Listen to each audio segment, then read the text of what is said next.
It was opening weekend for MLB, and there's already controversy. The Yankees have been using the new boomstick to gain an unfair advantage. April Fools, that's just one of the new food items that the Rangers are serving at Globe Life Park this year. But even if the Yankees were trying to use a 24-inch burrito as a bat, people would still think they're trying to cheat. Well, hey, I am glad that we didn't go over any of the new food items across the league last week to distract us from what has been one of the worst starts in the history of the sports out of the Pirates. I knew it was going to be bad, but this might be a new low. I mean, I just want to take that torpedo bat, shove it down a potato launcher, and aim it right at Bob Nunning's head. We'll go over all of the opening week shenanigans. I'll eat my words since Dion isn't going anywhere for a while now.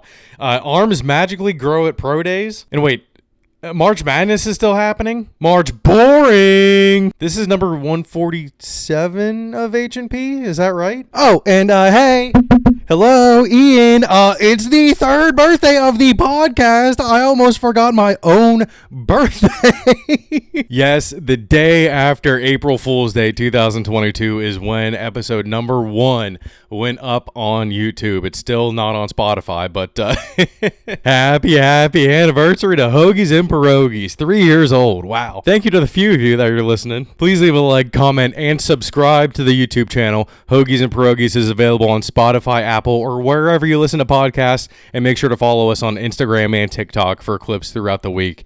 Thank you all so much. 3 years old. Damn, we're getting old. Live from Central Pennsylvania with your host Ian DiCarlo, this is Hoagies and Pierogis. The ski stash! The ski stash! Welcome to the Big Ten. Beezer's going drink, man. Let's go! Okay, first thing that I have to bring up, and this is awesome. Avi is 5 goals away. Alex Ovechkin is 5 goals from breaking Wayne Gretzky's all-time goal record, which I already said people thought that it couldn't have been broken even 5 years ago. But this video that was surfaced of Avi doing this, which I don't know if people knew about this or not, Avi loves to sing "Bands make good dance, bands make good dance." It is so great. Bands make good dance, bands make good dance, bands make good dance, bands make good dance, bands make good dance, bands make good dance. Bands make good dance. Bands make good dance. Bands make good dance. Bands make good dance. We'll see if Avi can get the record before the season's over, but something crossed my mind. I feel like he would have enough humility to be short of it by 1 goal and not care to get the record at all and retire this year. I mean, hell, Ovechkin's technically on Gretzky's side since Gretzky's on Trump's side, who's on Putin's side. It all comes back around in a circle. Oh, make that 4 goals now for Avi after I just got done eating dinner. Damn, he's on pace for it. And you know what? People are talking like he's actually like gonna do it this season. I missed when there was like, oh, is he gonna get there this year? Is he gonna do it? It seems like a foregone conclusion, and that's not fun. All right, I guess we'll go over the Sweet 16 and the Elite 8. If I would have known that Angel Reese had a brother on Maryland, I would have never bet on them. And of course, the only good game that we got on Thursday was the one that was in the 10 o'clock time slot, so it wasn't over until 1 a.m. No, I did not watch it. Texas Tech came back to win it 85-83 in overtime. They were down 38-31 at halftime. Alabama blew out BYU 113-88. Duke beat Arizona 100-93. Holy shit. And then Florida beat Maryland 87-71. All blowouts other than that last game. Boring as hell. Friday we had some closer games, but I really just cannot bring myself to care at this point. Auburn beat Michigan 78-65. Houston beat Purdue 62-60. That was a close game. Michigan State beat Ole Miss 73-70. Another close game. And then Tennessee crushed Kentucky 78-65. I mean, this is all chalk. I mean, the 4-1 seeds moved on, and 3 out of the 4-2 seeds moved on, with the other one being a 3 seed. So what are we doing here? Did they finally figure out how to seed the tournament well? If so, that stinks. It's not going to be fun for anyone in the future. And then we went into the Elite 8. Florida beat Texas Tech 84-79. Duke killed Alabama 85-65. That was, I didn't even realize that's how many points Alabama scored. 65 is very low for them. Is that their season low? Damn. All right, that's not their season low, but it almost is. They scored 64 points against Ole Miss. That's just pitiful. You could kind of feel it building the whole tournament, though. Alabama never looked like they were on steady ground, other than against BYU, unfortunately. And then on Sunday, to round it out, more blowouts. Houston beat Tennessee 69-50, and then Auburn beat Michigan State 70-64, with Michigan State even scoring more points in the second half. All 4 1 seeds? Are you kidding me? Come on. The Final Four better be good. There better be no blowouts whatsoever. Honestly, I'm thinking it's going to be Duke, though, winning it all against Florida, probably. I mean, Houston did look very good on defense, but Duke is just a juggernaut. Even if they lose Cooper Flagg, they can still win games against top competition. All right, let's get into some of the stuff that we didn't go over last week that happened before opening weekend. Let's start with the new City Connect jerseys, shall we? All right, Houston. This is how you do it. These are perfect. Absolutely perfect. Not flashy, not overdoing it. It's a lot like the Dodgers one last year, where it had the Dodgers one with like the little speckles on it, their second one, not the Spanish one. These are amazing. So clean. The star being a gradient all the way through. Oh, that looks so perfect. The font is just good. Like hat. Oh my God, these are amazing. A lot of people were complaining that the A wasn't there in Astros, but does it really matter? They're the Stros. People call them the Stros all the time. It's not like that's an uncommon thing. All right, next up, we got Washington's new City Connects. I do like these. I don't know if I like them as much as the previous Cherry Blossom City Connects. They do kind of pay homage to that with the 2 cherry blossoms next to the W on their hat. But, I mean, it's like a roadmap of DC, which is, I mean, it's cool. It looks nice. The DC looks cool. The DC looks very good. I just feel like they're trying to do a little bit too much with this one. And then the third one that was leaked, it's not official yet, are the San Francisco Giants new City Connect uniforms. You could make these in MLB The Show by yourself, no issues. You can do it in 20 minutes maybe. These are so, I don't know if they're bad, but they're just boring. They're just lazy. Like someone spray painted Giants on the front with they spray painted the number on the back. With the other one, they try to do too much. There's not enough going on here, I don't think. Maybe when like the official explanation comes out, there will be little details that I can't really see right now in this picture, but it looks very plain with just a bad font. That's it. Man, it would be really cool to get an Astros City Connect jersey. And I thought of this. I was like, should I do it? I don't know if I should do it. To be honest with you, I don't even know if I'm going to continue the series because I'm doing pretty bad so far. I was thinking about getting the jersey of the team that my Road to the Show player gets like signed to and or traded to. I think that would be awesome. All of them DeCarlo 44 jerseys for different teams. People would be like, why do you have, for example, an Astros jersey? You're not a fan of the Astros at all. Well, my Road to the Show character is a Houston Astro, so... All right, let's go over these new food items for the ballpark. Oh my God, these are crazy. And I'm just going off the order that these are in on SportsCenter, or not SportsCenter, Sports Illustrated. It was just the easiest way to do it. It's already all compiled here. The descriptions are in the article already. Don't have to look for anything. First up, the Celebration Cake Shake for the Chicago White Sox 125th anniversary. Birthday cake ice cream, pieces of confetti cake, a pinwheel cookie, and a maraschino cherry on top. To be honest with you, this is one of the more normal items, I think. Yeah, it's decadent, but it's just a milkshake. Next, the Rockies have dessert nachos, and these sound pretty damn good. Let's go through this. I would drink the shake.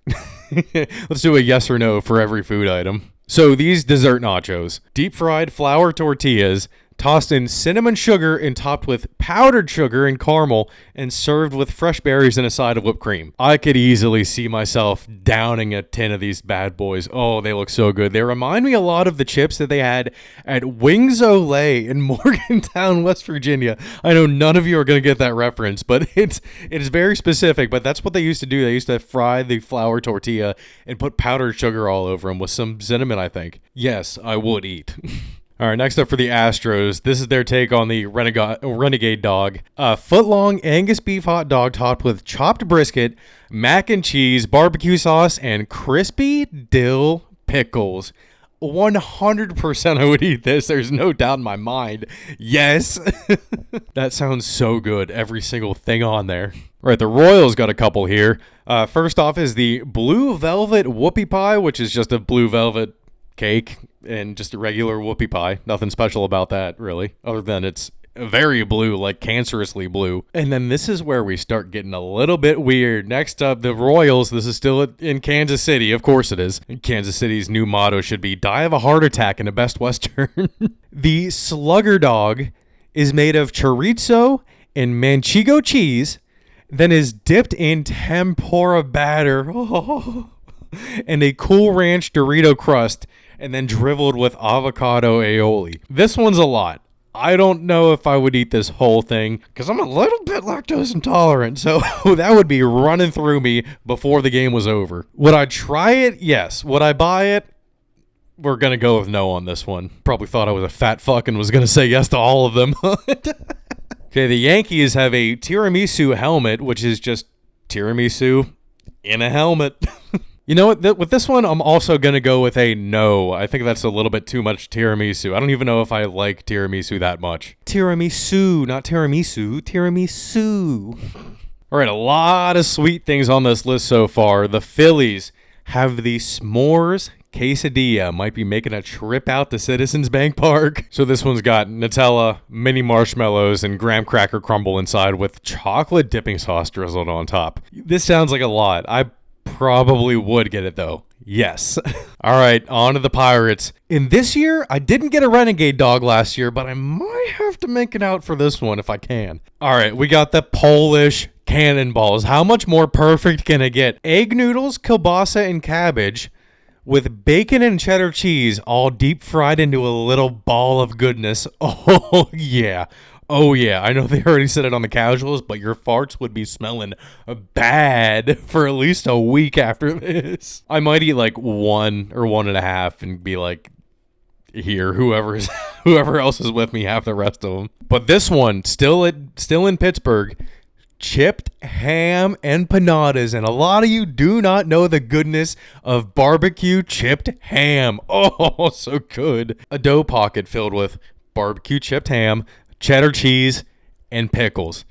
Keeping it simple.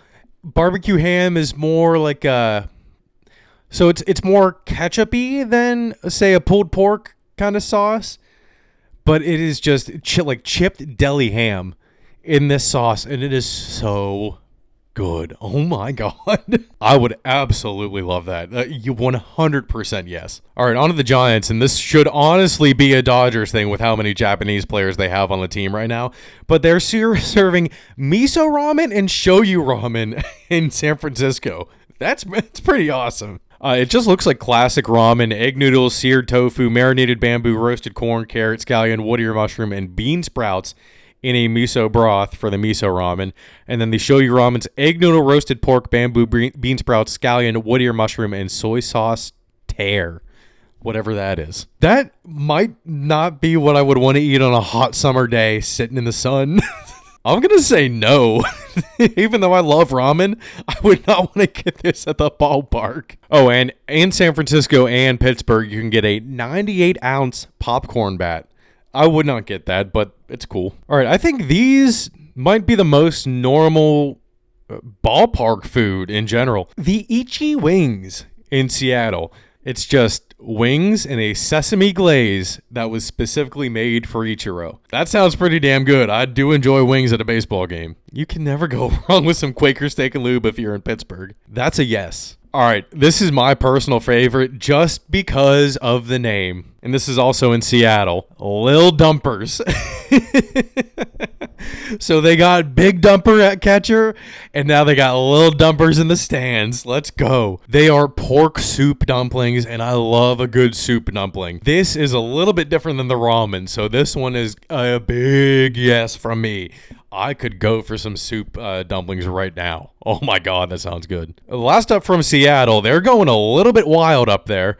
The What Up Corn Dog. This one was the most off-putting to me. This is a corn dog that is honey battered with a spicy crunch and served with nacho cheese. Is it blue Takis? I can't get a straight answer on this. Is it like just blue dyed Cool Ranch Doritos? But I'm not getting what makes this so greenish bluish. This is kind of disgusting. I'm gonna say no on this one. I would not try that. And now that they got rid of red 40 food dye, they're just gonna go to blue everything, and they're also gonna find out that that's cancerous. The Mariners also have a 32-ounce Trident cup that probably costs $32. All right, this one I mentioned in the intro. The Rangers are serving a 24-inch burrito, the Boomstick burrito, inspired by, obviously, Boomstick, Boomstick, Boomstick, Boomstick. Nelson Cruz. And yes, I did have to look that up because I completely blanked on his name. Obviously, it's named after,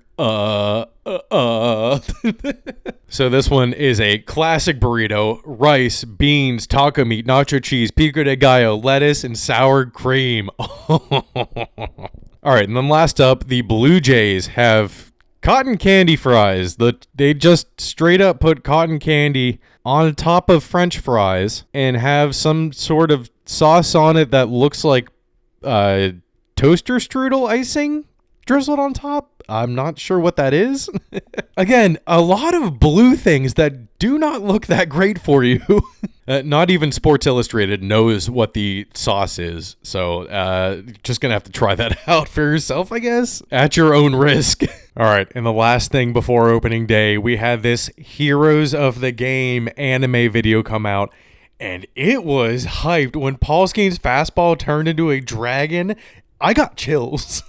Embrace it. Embrace the anime. First the Chargers anime schedule, and now all of this stuff for baseball going into the Japanese series, and now it's carrying over into the regular season as well. I'm all for it. What a great way to get people hyped. And then right before first pitch of the Pirates game, we found out that Brian Reynolds is Ryan Reynolds' favorite baseball player until I just said that out loud, and it's 100% marketing instead of Brian Reynolds actually being Ryan Reynolds' favorite baseball player. All hopes of Ryan Reynolds and Rob McElhenney buying the Pirates just went down the drain after I found that out. But yeah, let's get into the Pirates here, I guess we have to. God damn it. This is the worst opening weekend for the Pirates that I think I've ever seen, and might be one of the worst in history. They are the first team to be walked off 3 times in their first 4 games since the 1924 Pittsburgh Pirates. 101 years have gone by, and the Pirates still suck. What else is new? The only game they won this week was Keller's start, and then they got walked off in the other 3 games by the Marlins. Meaning they did not win Paul Skeens' first start. They did not start the season 1-0. And the Pirates were winning up until the 8th inning when Colin Holderman came in because of a Nick Gonzalez home run. But we cannot have anything nice because Nick Gonzalez fractured his ankle on that home run trot. What? It's the first game and Pirate shit is already happening. The Jets will jet, the Mets will Met. How about the Pirates will fucking pirate? This is unbelievable. Absolutely unbelievable. Holderman came into the game in the 8th inning with they were up 4-2, but he let him back in, going crazy with whatever he's throwing.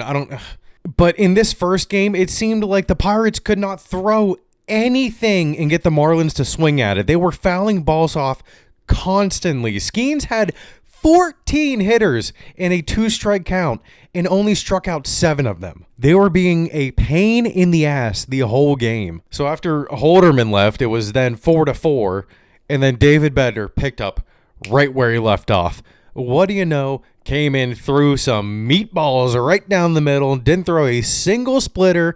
The Marlins walked it off 5-4. In the next game, Bednar almost came in and blew it again. And I really don't know how you can't say that it's Bednar at this point. It is definitely Bednar. He has an elite fastball. Shut the fuck up. Shut the fuck up. I do not care if he has an elite fastball. Do something with it then. Baseball is all about consistently being able to do something well over and over again, right? Well, Bednar is consistently shitting the bed over and over again. I quite literally do not care that he got the save in that game. I do not trust him at all. And today, apparently neither does the Pirates front office, because Bednar was optioned to AAA today to bring up Thomas Harrington so that they didn't have a bullpen game. And, well, the Pirates are down 3-0 right now after the first inning, and it was all Thomas Harrington's fault. They were just better off having a bullpen game. But also, what I literally just realized is that this is the sixth game of the season.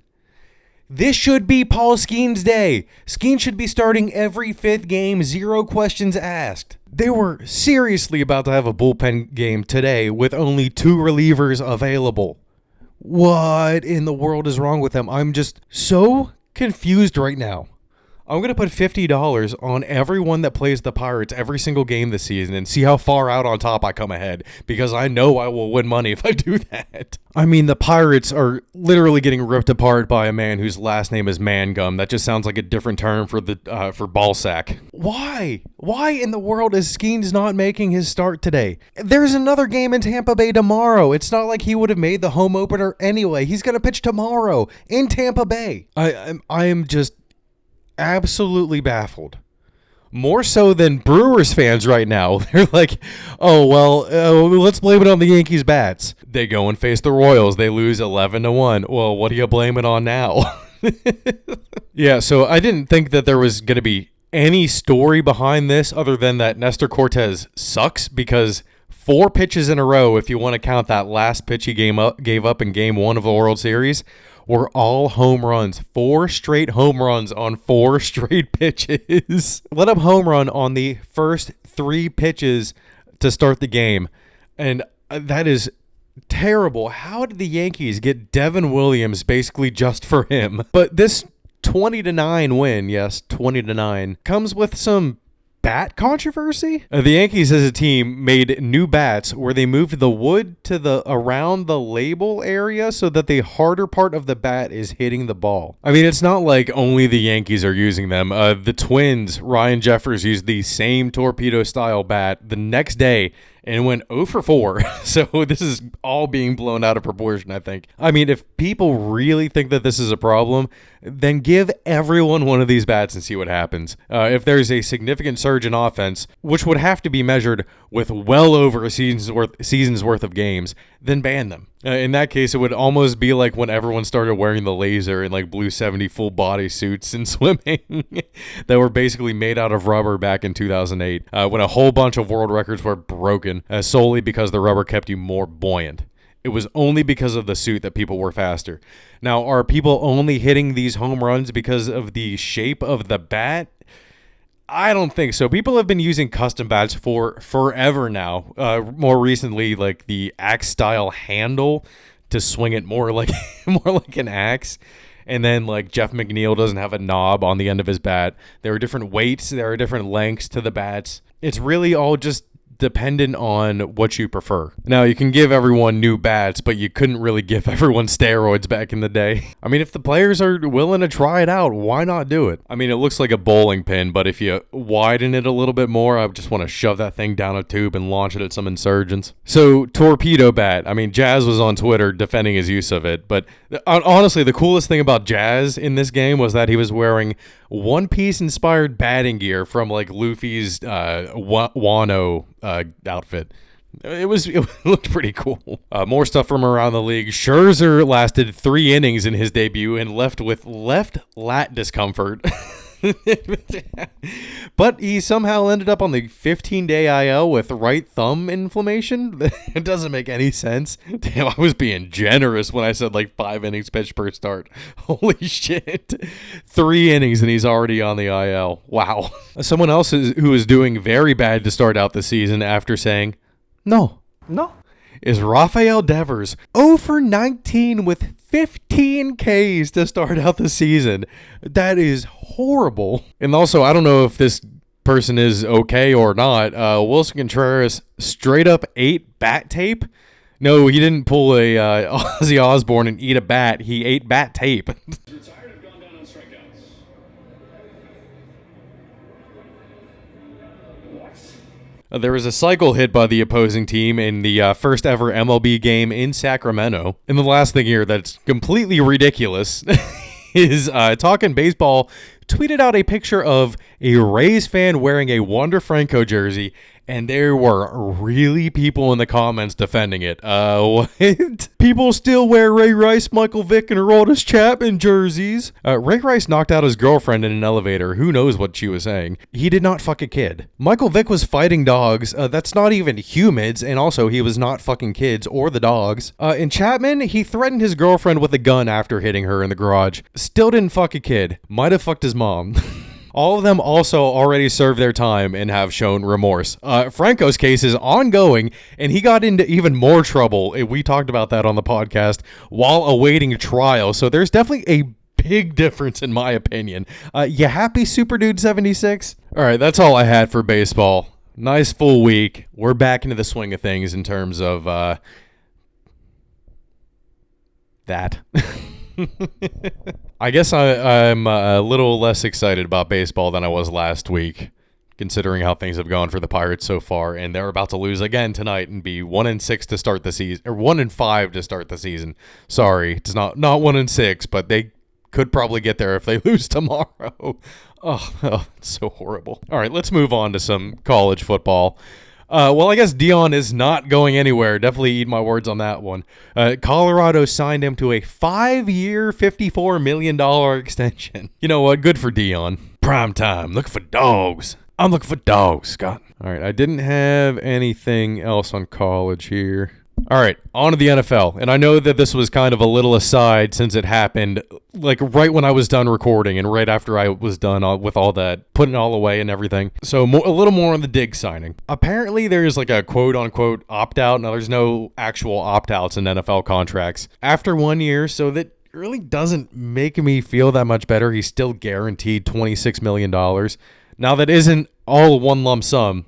That $26 million is split out over the 3 years. So that does make it a little bit better. But I still hope that he stays for at least 2 years. I mean, he'll get plenty of targets, like all of the targets if we don't get Travis Hunter. So it shouldn't be an issue whatsoever. He's looking for a new number since he said he won't take number 1 from Polk. 31-year-old former Viking receiver coming over to the Patriots. Number 81. That's for you. Make Randy Moss proud, Stephon Diggs. Come on, let's go. Dude, I am so ready. I think our over-under is sitting at like 8.5 wins right now. I might want to get on that. I can really only see it going up. And speaking of things going up, I mean, I guess we probably should have guessed this, but Will Campbell's arm is magically grew at his pro day to 33 inches flat. And he was like shit-talking how they measured at the combine. He was like, no, they didn't do it right. I swear, like, man, no one talked about my arms before. Just turn on the tape. And he's very insecure about it.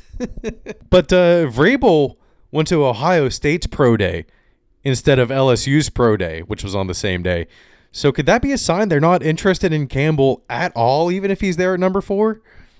That might be something to look into a little bit. Last thing we had for football, the Browns owner, Jimmy Haslam, finally said, we took a big swing and miss in regards to the Watson trade and signing, and it's the first time he said it bad on record. So Watson never sees the field again in Cleveland and likely never sees an NFL field ever again. I mean, who would want him? If the Browns are desperate enough to get rid of him, no one is desperate enough to want him. Yeah, this is not fun, to say the least, in terms of baseball. So we got food. That's about all I can say.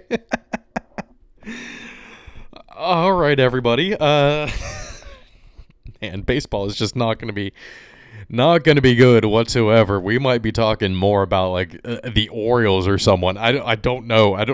Maybe the Phillies. You know what?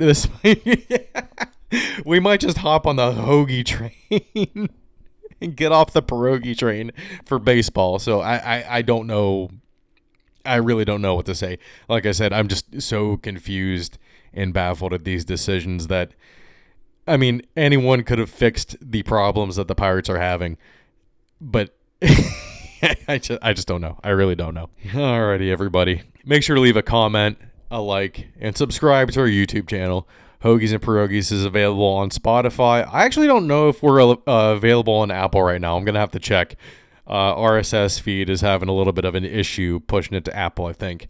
So everywhere else you listen to podcasts, and follow us on Instagram and TikTok for clips throughout the week. Got to get better at that. God damn it. And we'll leave you with this. Much. Live from Central Pennsylvania with your host, Ian DiCarlo, this is Hoagies and Pierogis. The Skeet Stash! The Skeet Stash! Welcome to the Big Ten. Beijers go drink, man. Let's go!